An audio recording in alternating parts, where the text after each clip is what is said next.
প্রিয় দর্শক, আমরা ভূমিকা দীর্ঘায়িত করি না, শুরুতে অনুরোধ করি আমাদের আলোচনা বস্তুনিষ্ঠ মনে হলে আমাদের চ্যানেল সাবস্ক্রাইব করে সাথে যুক্ত থাকতে পারেন। আকাশে যখন শকুন উড়ে তখন বুঝতে হবে যে এটা রহস্য না, এটা মানে প্রকাশ্য। মিস্টার কাপুর এসেছেন, কোনো সন্দেহ নাই তিনি ওইখানে দিল্লিতে ছিলেন, ঢাকাতেও থাকবেন। তারা তো এখানে পিকনিক করতে আসে নাই, আমি তাদের দোষ দিচ্ছি না। কারণ একটা দেশে আপনি মানে বক্তব্য পরিষ্কার, আপনি আপনার খাদ্যের গুদামের দরজা রাখেন নাই, খুলে দিছেন, তখন তো সেখানে ইন্দুর বান্দর কেন, চোর ডাকাত সবই আসবে, এমনি আসবে। আর তো খুলে দিয়েছেন। তারা এসেছেন, দিল্লিতে কথা বলেছেন, ঢাকায় কথা বলবেন। আমরা এও জানি যে মিস্টার রেজার রহমান, ও রজার রহমান নাকি, অনেকে তাকে ব্লেজার রহমানও বলে, ব্লেজার রহমানকে কেন নিয়োগ দিচ্ছে আমরা তো জানি। কারণ এই লোকটাকে নিয়োগ দেওয়া হয়েছে একটি বিশেষ দেশের পরামর্শে বা হুকুমে। তার কারণে কেউ আমরা মানে আমি এটার প্রথম নাম দিয়েছি যে মুসলেকা সরকার, মুসলেকা প্রধানমন্ত্রী, মুসলেকা সংসদ, মুসলেকা পররাষ্ট্রমন্ত্রী, মুসলেকা স্বরাষ্ট্রমন্ত্রী। কেউ কেউ বলে যে ভারতের অনুরোধে বা ভারতের হুকুমে সালাউদ্দিন সাহেবকে স্বরাষ্ট্রমন্ত্রী বানানো হয়েছে। কেউ কেউ বলে আমেরিকার হুকুমে বা আমেরিকার নির্দেশে মিস্টার রেজার রহমান বা ব্লেজার রহমান বা রজার রহমান বা কলির রহমান তাহাকে পররাষ্ট্রমন্ত্রী নিয়োগ দেওয়া হইয়াছে। দুষ্ট লোকেরা এরকম কথা বলে।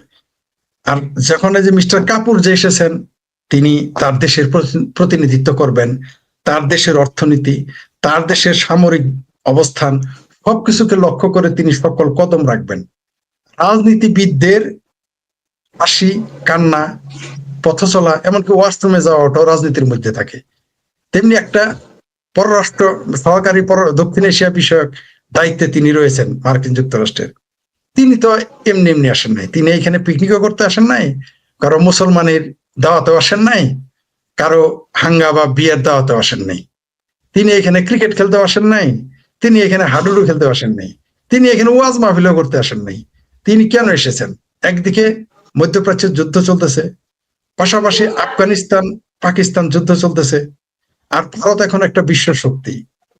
তার কদম, তার চলা, তার বলা, তার ইশারা অনেক কিছু ঘটতে পারে। সেই জন্য ভারতে তো আসতেই হবে। আর এখন দর কষাকষি হচ্ছে ভারতকে নিয়ে বাংলাদেশের ব্যাপারে, এটা স্পষ্ট। তার জন্য তো দিল্লিতে প্রথমে, তারপরে ঢাকায়, অথবা আগে ঢাকায় আসতো পরে দিল্লিতে যেতেই তো হতো। এখন তারা দর কষাকষি চলবে।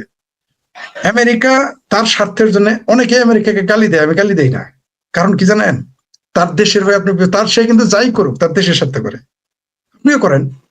ভারতকে অনেকে গালি দেয়, ভারত তার মোদী, তার নরেন্দ্র মোদী তার দেশের সাথে কখনো চুক্তি করে, কখনো চুক্তি ভাঙে, কখনো বন্ধুত্ব বানায়, কখনো বন্ধুত্ব ভাঙে, দেশের স্বার্থে করতেছে। আপনিও করেন, আপনার না করছে কে? কিন্তু তারা তো গোলামি করতেছে না। আমেরিকা যুদ্ধ করতেছে, ভারত তার কূটনীতির যুদ্ধে চালিয়ে যাচ্ছে, কিন্তু আমরা কি করতেছি? গোলামি করি। পাকিস্তান কি করে? গোলামি করে। এটা তো একটা দেশের ব্যর্থতা, সাধারণ দেশের ব্যর্থতা। পল কাপুর এখানে, তিনি জানেন যে বাংলাদেশে কি হবে না হবে, তিনি জাস্ট সেখানে নির্দেশ দিবেন, তিনি কোনো আলোচনা করতে আসবেন না।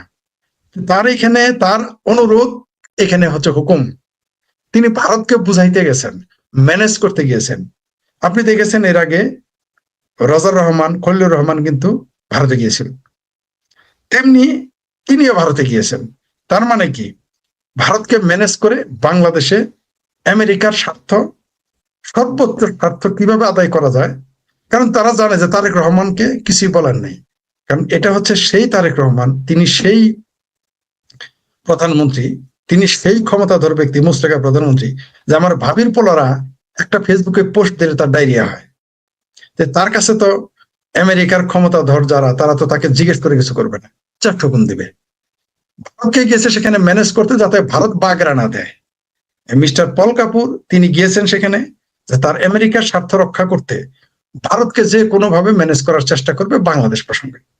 সেখানে আলোচনায় আসতে পারে বাংলাদেশের আগামী দিনের অর্থনীতি ব্যবস্থা কি হবে, ক্ষমতায় কে থাকবে কে থাকবে না, কে সরকারি দলে থাকবে কে বিরোধী দলে থাকবে, বাংলাদেশের বন্দর কোথায় যাবে, বাংলাদেশ থেকে বিদ্যুৎ, ভারত থেকে বিদ্যুৎ বাংলাদেশে রপ্তানি হতে থাকবে কিনা, বাংলাদেশের সাথে ভারতের সম্পর্ক স্বাভাবিক হবে কিনা, বা তারেক রহমান ভারতকে অস্থিতিশীল করে তুলবে কিনা, ভারত আমেরিকা গ্যারান্টি বন্ড দিবে কিনা, তারেক রহমান তার ক্ষতি করবে কিনা, জামাত তার ক্ষতি, এগুলো নিয়ে আলোচনা হবে। এটা তো পরিষ্কার।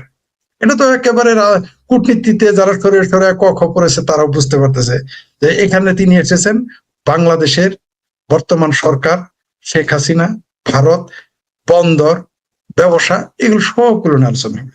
এখন ফলাফল কি হবে, তিনি যখন এখান থেকে চলে যাবেন তারপরে আমরা বুঝবো যে তিনি আসলে কেন এসেছিলেন, কি কারণে কেন এসেছে আমরা জানি, কি কি করে গেলেন, তিনি কেন এসেছেন, কি কারণে এসেছেন সেটা পরিষ্কার হবে তিনি যখন ফেরত যাবেন। কারণ আমরা জানি বাংলাদেশে অনুকূল চুক্তি করেছে তথাকথিত সরকার, এনজিওগ্রাম সরকার চুক্তি করে গিয়েছিল, যেগুলো সেগুলো মনে করে দেওয়ার জন্য আসতে পারে যে আমার তো শুধু খেজুর নিলে হবে না, আমার দেশের আরো কিছু নিতে হবে, শুধু বাঙালি বিমান নিলে হবে না, আরো কিছু নিতে হবে, এগুলো মনে করায় দেওয়ার জন্য তিনি আসতেছেন।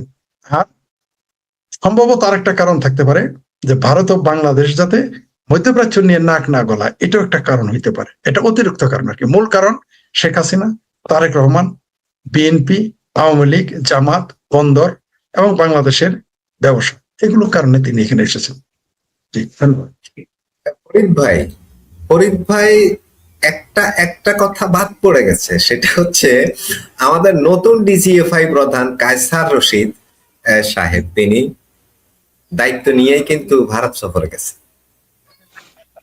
ধন্যবাদ মনে করে দেওয়ার জন্য, অত ধন্যবাদ। এই তাহলে বুঝতে পারছেন মানে কত সুন্দর মিলে গেছে।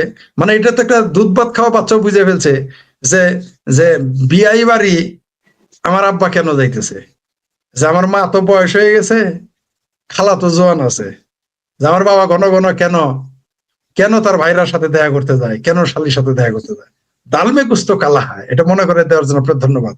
মানে না হইতে মানে 3 দিন না যাইতে তিনি ভারতে চলে গেছেন। মানে যে যতই কপ্প করুক, যতই ইন্ডিয়া বয়কট করুক, ভারত ছাড়া চলবে না। ইন্ডিয়া বয়কট করছে, ভারত তো বয়কট করে নাই, তাই না? তারা তো বলে নাই ভারত বয়কট করো, ইন্ডিয়া বয়কট করছে। এই জন্য ভারতের কাছে যায়, কি করবেন বলেন? ওই যত কিছুই করুক, দিন শেষে ভারতের কাছে যেতেই হবে। যতই চাপা মারুক, বাংলাদেশের অর্থনীতি, বাংলাদেশের সার্বভৌমত্ব সবচেয়ে বেশি যে দেশের উপরে ডিপেন্ড করে সেটা হচ্ছে ভারত। আমরা বিশ্বাস করি আর না করি, আমরা মানি বা না মানি, আমি আপনার চ্যানেলে বলেছিলাম যে বাংলাদেশ পৃথিবীর সকল রাষ্ট্রের সাথে পাঙ্গা দিয়ে এক বেলা ভাত খেয়ে হলেও টিকে থাকতে পারবে, এটা বিশ্বাস করি। আমেরিকার সাথে বিরোধিতা করে, আরবের সাথে বিরোধিতা করে, এক বেলা খেয়ে হলেও থাকতে পারবে। কিন্তু ভারতের সাথে যদি পাঙ্গা নেয়, এই দেশ এক বেলা ভাত পাবে না, পাবেই না। সেটা আগে হোক, সর্বোচ্চ কয়দিন রিজার্ভ থাকবে, গোডাউনে চাউল থাকবে, পরের মাস থেকে দুর্ভিক্ষ লেগে যাবে। ধরেন বাংলাদেশ এখন 2 মাসের চাউল আছে বা 6 মাসের আছে ধরে নেন, দেখবেন শেষ হওয়ার আগে দুর্ভিক্ষ লেগে যাবে। মার্শাল্লাহ আমাদের যে খাসিলত রোজা আসলে কিন্তু আমরা দাম বাড়াই। আমাদের দেশের ইমান কিন্তু খুব মজবুত। আমেরিকার তার উপরে এখন আমেরিকার খেজুর খাই ইফতারি করে, ইমান তো আরো মজবুত হয়ে গেছে। আগে ছিল আরবের ইমান, পাকিস্তানের ইমান, কিছুটা ভারতের ইমান, মানে খেজুর ভারত পাকিস্তান থেকে তার মিডল ইস্টে, এখন আমেরিকার খেজুর খাই ইমান পাকাপোক্ত করছে। বুঝতে পারছেন? তাহলে এখন তো দুর্নীতি আরো বেশি করবে। যেই দিন আমি আপনার চ্যানেলে বলেছি, ফরিদ ভাই শুধু আমেরিকান খেজুর না, এমন কথা শোনা যাচ্ছে ইসরায়েলের খেজুরও নাকি বাংলাদেশে এসেছে এর মধ্যে। আমি এগুলো বলতে চাই না, আপনারা আমার মুখ দিয়ে বলা, তাহলে বুঝেন ইমান আরো কত মজবুত। ইহুদি খেজুর খায়, এবার মনে করেন ইহুদির খেজুর খাইছে, শুধু আমেরিকান না, ইহুদির খেজুর খেয়েছে, এবার তো ইমান আরো মজবুত। এখন তো দুর্নীতি আরো বেশি করবে।